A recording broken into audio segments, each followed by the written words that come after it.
I wanted to make a video today about my guitar collection and kind of talk about how it came to be and why they're all black. That was not on purpose, obviously.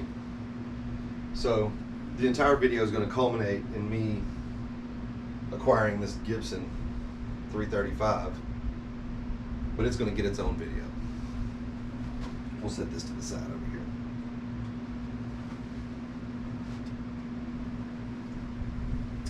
All right, when I first started playing guitar, I had electric guitars, and I went through the cycle of buying and selling guitars in the very beginning.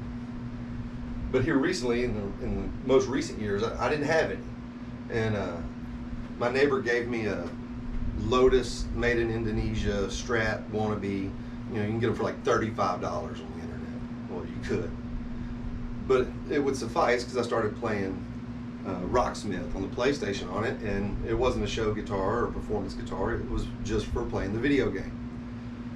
Well, in that time frame, a dear friend of mine who just recently passed away, we had her funeral over Thanksgiving weekend, gave me this guitar, Squier Strat.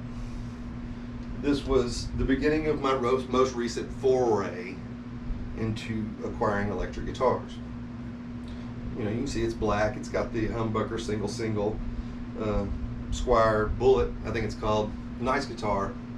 Accidentally cleaned the label off using the cleaner to clean it. Clean the label right off of it. Couldn't believe it. It had sticker residue that I was cleaning off. So then I went out and bought this guitar, brand new, my Epiphone Les Paul. I recently put a Seymour Duncans in it because the Epiphone pickups weren't giving me the sound I wanted. But of all the guitars in the store, I like this one the best. Black and yellow has been my favorite color since my motorcycle days, obviously, and I didn't want a yellow guitar, so that's how my collection stood for quite a while. Accidentally, they were black.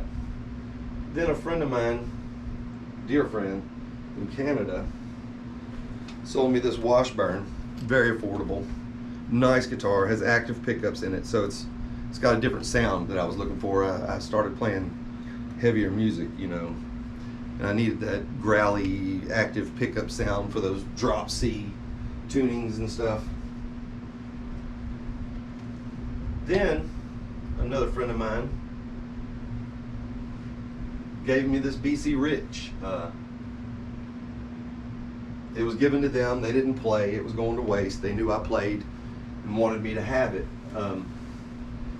It's got BC Rich pickups in it. Let me tell you, the sound of that guitar is stunning. It's beautiful. It's silky, but it's one of the most uncomfortable guitars I've ever held in my life. It's got severe neck dive. It's hard to manipulate. When you're holding it up, it's hard to concentrate on playing. And then there we were. I was satisfied with what I had. I had all this. Well, I dropped by the shop, my local shop, where I get about everything. All this, just about. This was a Guitar Center guitar, but whatever. Now that I look at it, I've only bought a couple from there. But anyway, I do all my business there. I was in there looking around. I wasn't there to buy anything. And this guitar didn't have a price tag on it. It was an accident. It just didn't have a price tag dangling from it on a string. And I took it to the front desk. I said, hey, all the guitars back there have a price tag on them, but this one. And the guy looked at it and looked at me and looked in the computer, and he goes, hey, make me an offer on it. It's an LTD Kirk Hammett KH202. It's not a 101, but it's 202. But anyway, I said, I'm not here to buy anything, but $100. And he said, yours. So walked out with a KH202 for $100. Floyd Rose. It's got its own little quirks and features, to quote Dave DeMura. Again, the black was happy accident. Then comes the SG.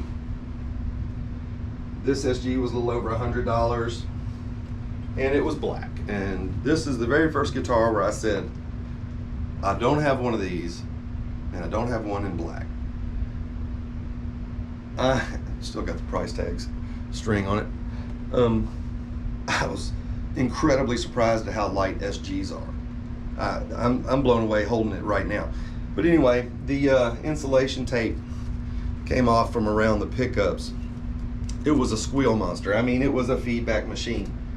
And, you know, I don't have, you know, money right now to go out and just buy new pickups or whatever. So I took them out and I stripped electrical tape in half and wrapped my pickups in just one layer of electrical tape. Oh, it growls now. It's nice. You can play it. I can stand in front of the amps or whatever. It was almost unplayable at first with that tape coming off. I'm not sure if that's why the person got rid of it, but it's beat up. It's got dents and scratches, and it's got a lot of miles on it. And that's what I like about it. For the price, I can like walk around, let it bump into stuff, and not have a heart attack. Now, that brings us to the actual Gibson 335. Honestly, was stared at for quite some time because it's black, has all black hardware. But I'm going to make a video about this because I have some questions, and I needed the questions out there because I can't find anything about it. All right. And that's how that went down.